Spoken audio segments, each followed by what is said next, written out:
lẹ́yìn òjì mo kí gbogbo yín káàbọ̀ sí orí ìkànnì Orísun TV. Mo kí yín pé ẹ káàárọ̀, ẹ káàsán, ẹ káalẹ́ ní gbogbo tẹ́ bá tẹ́ láǹfààní láti máa wo ìkànnì Orísun TV. Àjíjẹ ara yóò máa jẹun, Ọlọ́run ní fẹ́ ṣọṣẹ́ gbogbo wa. Ojú tẹ̀ fún wò wá àti títẹ̀ fún wò wá kò sì ní fọlá ṣe ẹ ṣeun.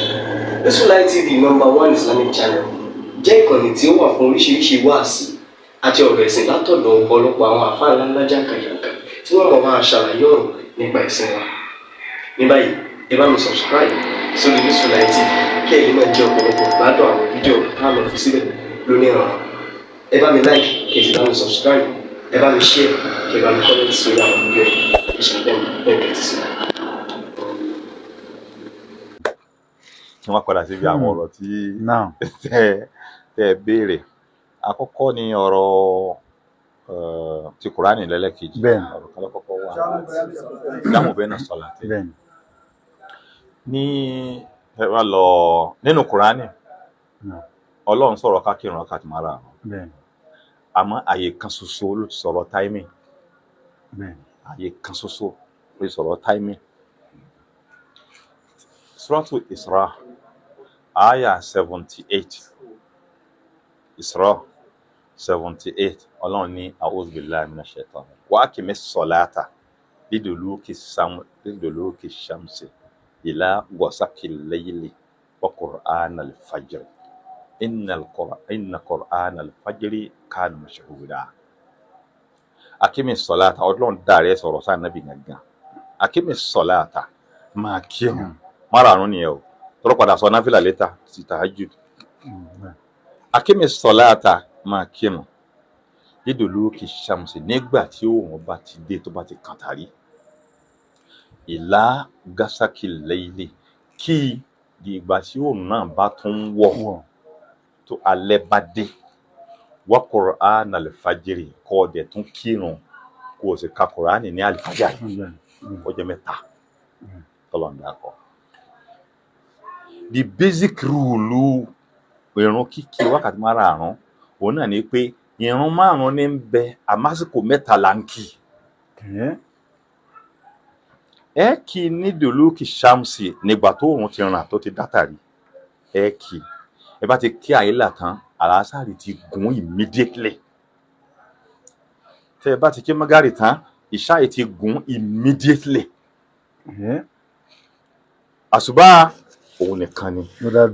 Ṣùgbọ́n a ní option bá a bá fẹ́ yà ká yà àlásàrì àti àyílà. Bóyá o ní náfìlà tó fẹ́ ṣe láàrin rẹ̀, bóyá o ní àdúrà tó fẹ́ ṣe láàrin rẹ̀, bóyá o ní bùkátà tó fẹ́ gbọ́ láàrin rẹ̀, a lè yà á. Àmọ́ the basic rule ni wípé tóòrùn bá ti kàntàrí ẹ kí tọ̀sán. Bálẹ̀ bá ti lẹ́ ẹ kí talẹ́. Bẹ́ẹ̀ náà ń talẹ́ náà. Tí wọ́n ṣe pé bá ń ṣe mọ́gàrì tán àsìkò ti tó kẹ́ kí ìṣá. Ṣùgbọ́n tẹ́ ẹ bá fẹ́ ṣe náfìlà láàrin rẹ̀, àwọn táwọn tẹ̀lé ara lé Ànábì náfìlà 6 lá ní láàrin wọn. A ní kan tó jẹ́ mẹ́rin tó jẹ́ the basic. A tún wá ní kan tó jẹ́ special ń pè ní gùfẹ́lá rákà 2 péré lòun. Wọ́n jẹ́ pé rákà 6. Tó bá fẹ́ kí rákà 6 yẹn kò lè yá. Àbí bẹ́ẹ̀ kọ́ ọ fẹ́ ṣe nǹkan kan oníbùkátà kan tó fẹ́ gbọ́ kò lè yá. Yẹ bá wọn l'Ànábì dẹ̀ fi ṣàlàyé rẹ̀ lọ́dọ̀ tí wọn ó ṣàlàyé pé àsùbá àsìkò rẹ̀ ni àyílà àti àlásàrì àsìkò rẹ̀ ni. Àmọ́ tí ń sọ fún wa ni pé tọ́ ọ bá yà á nù ní ìtàdí sì sọnù. Tọ́ ọ bá yà á ìgbà báyìí lọ́ọ́ kàyílà. Tọ́ ọ bá yà á ìgbà tí òbòògì rẹ̀ bá di dọ́bù ara sáìzì rẹ̀ náà làlásàrì àsìkò rẹ̀ náà. Amófin ọ̀rọ̀ àkọ́kọ́ ni pé tóun bá ti kàtàrí àyílà àti àlásàrì ti tó. Àmọ́ ò lè ká làásàrì àfikọ́ kàyílà. Ọba ti kàyílà tán àlásàrì ti dé. Àmọ́ wà lè dìlé ó sì lè kí immediately. Bẹ́ẹ̀ Maghrib náà. So ẹ lọ ka Suratul Isra Aya 78 yóò fún yín ní picture yẹn. Lọ́dọ̀ àwa Sunni yarí ẹ̀rí kan tó bá kí ẹ̀. Lọ́dọ̀ tiwa ló wà. Ok, lọ́dọ̀ ṣí à lọ́dọ̀ wa náà ló wà. Ok. Ṣùgbọ́n wọ́n hint at it.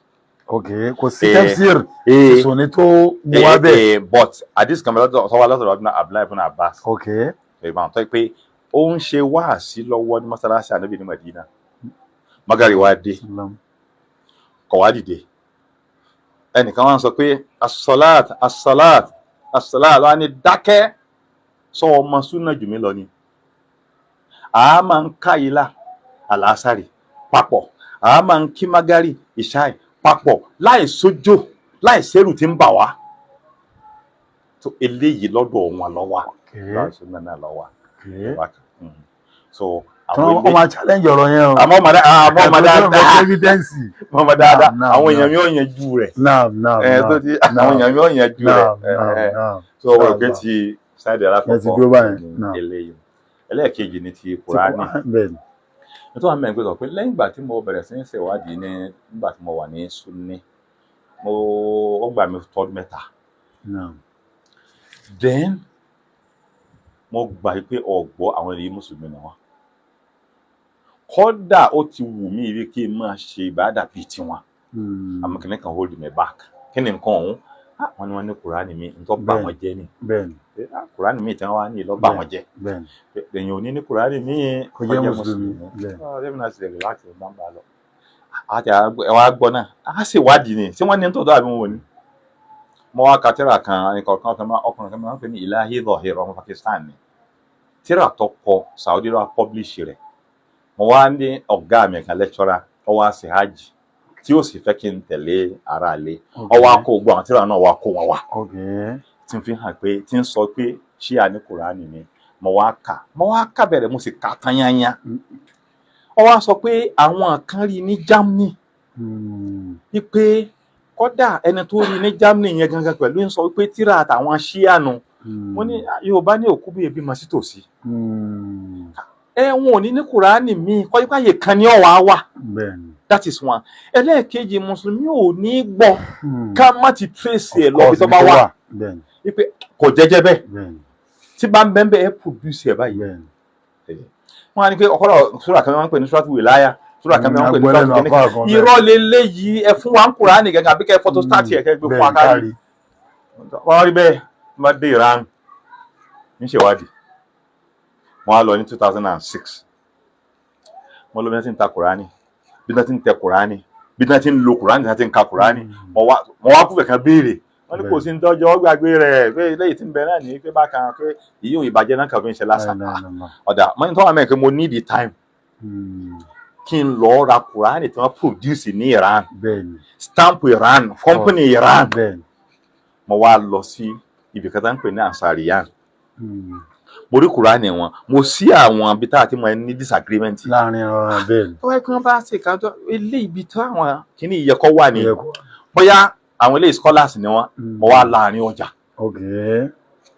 mo wá lọ ra Kùránì ọjà wọn gbogbo tó ní ṣe pẹ̀lú Iran náà lọ́wọ́ pẹ̀lú mo wá lọ sí mo wá ra Kùránì òdì ń bẹ nínú ilé mi dòní èmi ń ṣe tìláwà mo wá sí ní súrà by súrà tó fi dé ìparí mi rí tó fi yàtọ̀ tó bá yín bá wọn ń parọ́ náà ni ẹni tí bá wọn ń parọ́ ẹni tí bá ń kílèmù ní ọ̀sàlàyé àwọn láǹtà nínú èyí ò nìkan kọ́ before that time kí n tó travel yẹn ní 2005 tí n máa ń ṣe tafsir fún jàmáà àwa tafsir Ibn Kathir ni máa ń lò nígbà náà tafsir Salafi dẹ̀ ni so wọn á gbé tafsir ní à ń pè ní Al-Mizan sẹ́ẹ̀tì Al-Mizan ń bẹ́ẹ̀ bẹ́ẹ̀ níbi ẹgbẹ́ wọn Al-Mizan mo tún padà tún wá ní Al-Amthal tí àwọn àfáà wa ṣe tafsiru rẹ̀ ṣé wọ́n tafsiru Al-Mizan yìí àfáà tó ṣe à ń pè ní as-Sayyidu al-Allamatu Sayyidu Muhammad Hussein at-Tabatabai erudite ha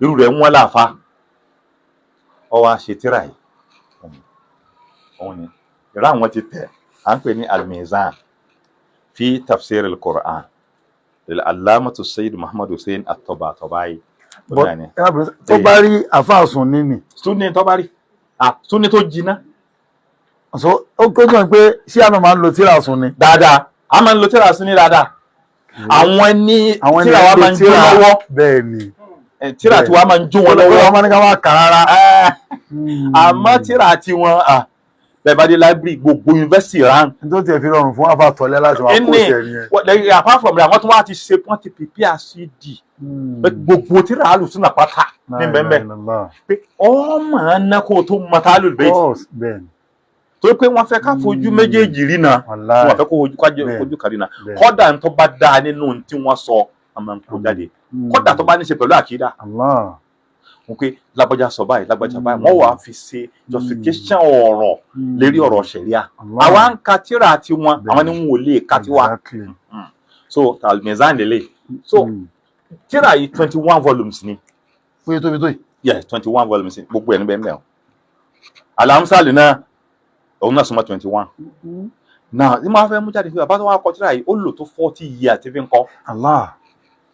Wọ́n á ní ṣé àáfà ẹni Ọlọ́run tó jẹ́ àrọ́mọdọ́mọ Ànábì yóò wá lo 40 years ayé rẹ̀ fún ẹ̀tàn láti tan ayé pé kò possible mo wá ń retí pé ń kà ń ra ayẹ máa wá ń kà ń kà Ibn Kathir ń kà Al-Mizan yes ń kà Ibn Kathir ń kà Al-Mizan and at a point ọkọ̀dà dé point wípé mo rí nírí wípé explanation bàbá yìí gan ó solid ju tí mò ń kà yìí lọ then yóò wá lo 40 years láti wéṣì gbèsè ayé ara rẹ̀ tó pé ó fẹ́ ta ayé pé lákàyè mi ti kọ́kọ́ sọ fún mi wá pé irọ́ ń bẹ́ ń bí ọ̀rọ̀ ni wọ́n ń sọ yìí ohun tí mo wá lọ Iran gangan 2006 mo wá káàkiri mo béèrè mo library ẹ jẹ́ kí n sọ fún yín ìyẹn máa mo ti ṣèjọ́ kan tí mo lo òru mẹ́ta ní library